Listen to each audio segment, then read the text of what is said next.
Welcome to the County Manager's Report. I'm Lloyd Higuera. With me is Douglas County Manager Jim Nichols. Welcome, Jim. Thank you.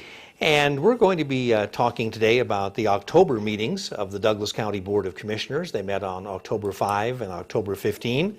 And the main topic of discussion at the October 5th meeting was county-wide connectivity and the funding for the connectivity projects. So let's first discuss the county-wide connectivity projects, what they are, since they've changed a bit since they were first introduced. Sure. And first, I'll acknowledge, as you've already pointed out, that was the big topic of discussion at that meeting, with a lot of very impassioned, emotional commentary from the public on both sides of the fence. And it's important to note that I respect and appreciate all positions that people have. And if there was a way to do this without tax increases or fee increases, certainly I'd be the first one on board. I haven't figured out that trick yet. And so ultimately my job and my charge is to look out for this community as a whole and address all the needs, including safety, including transportation. And that's what I think connectivity is all about. But to your point, you're right, the projects have morphed, and they're morphing even further. We heard a lot of great commentary from the public and from the board at that meeting. And so we're currently even making further revisions to the connectivity project list. We've got some main projects like the 395 bypass, the loop road at the lake. Those are major transportation initiatives. We also heard very clearly, and even beyond the level we had already tried to accommodate, is the need to address maintenance. And so even though that had been factored into the plan we proposed at the last meeting, we're even looking further and digging deeper to see what other dollars we can use to address some of the maintenance needs. We're also seeing what dollars we have available that can be put towards drainage and flood control projects. That's another big issue, another high priority for the county. And so ultimately, we're going to package all this together, and the next step will be going back to the board in their second November meeting to present the project list related to the sales tax increase that we proposed, because that's the next required step. If the board considers a sales tax increase, they have to also address or acknowledge what projects that money would go towards. So let's talk about the funding mechanisms or funding proposals that would pay for these projects. What action was taken by commissioners? Maybe first, discuss what they were contemplating and then what they voted yay or nay on. Sure, good question. We at the time brought to them 3 solid proposals related to a 0.25% sales tax increase, a 5-cent gas tax increase, and a possible 2.5% utility operator fee increase. And I call it possible because that would have been only enacted if the community did not vote for a 0.5% sales tax increase in a few years, when we would have proposed to have that on the ballot. So as far as the results go, they voted affirmatively related to the 0.25% sales tax and the 5-cent gas tax. They basically voted to take no action on the utility operator fee, and so that particular issue is dead and will not be moving forward. Okay. And so you mentioned it quickly, but when will all this be back before the commissioners again? We've got a few different steps. So the next step, the most immediate step, will be a project list, as I just mentioned, going back to them at their second November meeting. And then the sales tax increase and the 5-cent gas tax increase requires they both require second readings.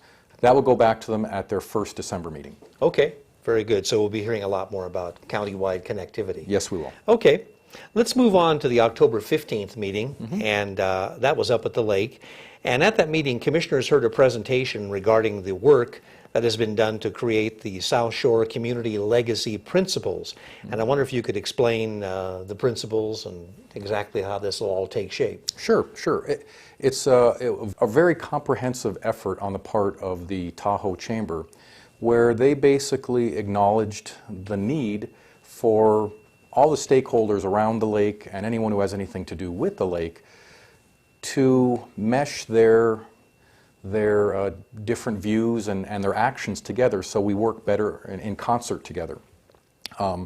They basically invited all the government entities, private business, agencies, and anyone who has some kind of tie to Lake Tahoe, especially the South Lake Tahoe area, and brought everyone together to talk about the legacy principles of the lake. And by that they meant they basically wanted to come up with a set of principles by which all of us could manage and do our work so that we're acting in a more closely aligned manner. And one of the points they brought up during their series of workshops is that everyone at the lake, governments and private business, we all have these different planning documents and different guidebooks of how we do business, and none of them are really aligned together. And so this was an effort to help align our work and work towards a common goal. The principles that were adopted as a result of these workshops include collaborating leadership, environmental integrity, education, culture, and recreation, and being bold and innovative. And the hope and intention is that now everyone who participated in this process and who sees the benefits of working collaboratively together, we can now make decisions and set directions and paths related to the lake with these guiding principles to help direct us. Okay, very good. Commissioners also heard at that October 15th meeting a resolution to designate an area in Douglas County for redevelopment. Mm-hmm. And what area was proposed and what did commissioners decide? Well, great question. Staff has been approached by various business entities at the lake about establishing a new redevelopment area. And for those who don't know, redevelopment areas are formed so that there's a potential or an opportunity for growth and tax increment to be dedicated back to that particular area, that boundary that you establish. And when it's dedicated there, it's used for things like infrastructure and public purposes like that. And so to determine whether a new RDA is appropriate, the first step is to evaluate the formation of one. Is it feasible? Does it work? Is it something that we can support bringing to the board?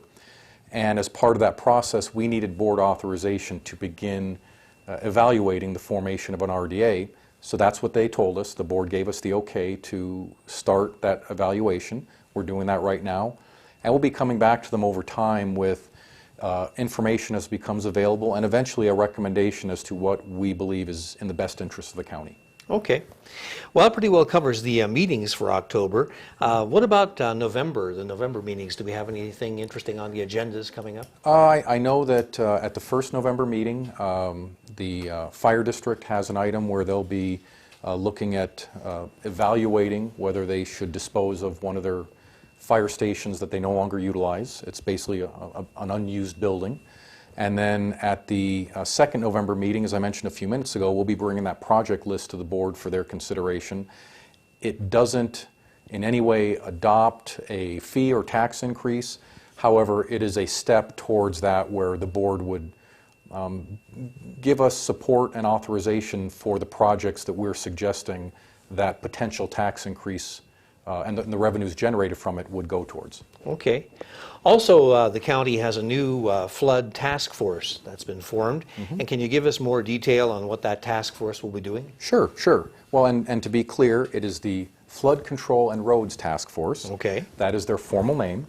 And we had our first meeting last week. A great group of individuals from throughout the county, basically community members who have different technical abilities and backgrounds that all of which can help in our review of flood control and drainage. And so we're going to be meeting routinely for the next several weeks, and my charge is to come back to the board in February with the recommendations from this task force, which will include the process by which we initiate a county-wide drainage master plan, as well as a funding source for it. So those are the two primary things we're going to be working on. And at our first meeting, we basically established sort of our ground rules of how we'll operate, the different pieces of information we want to look at in the near future, and then some of the decisions we want to make along the way.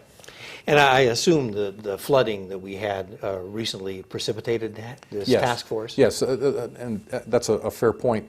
The background to this is that about a month or so ago, a month and a half maybe, staff came to the board with recommendations regarding how to handle private driveway culvert maintenance. That's been a contentious issue for some time, especially as private driveway culverts were impacted by floodwaters and material that was deposited.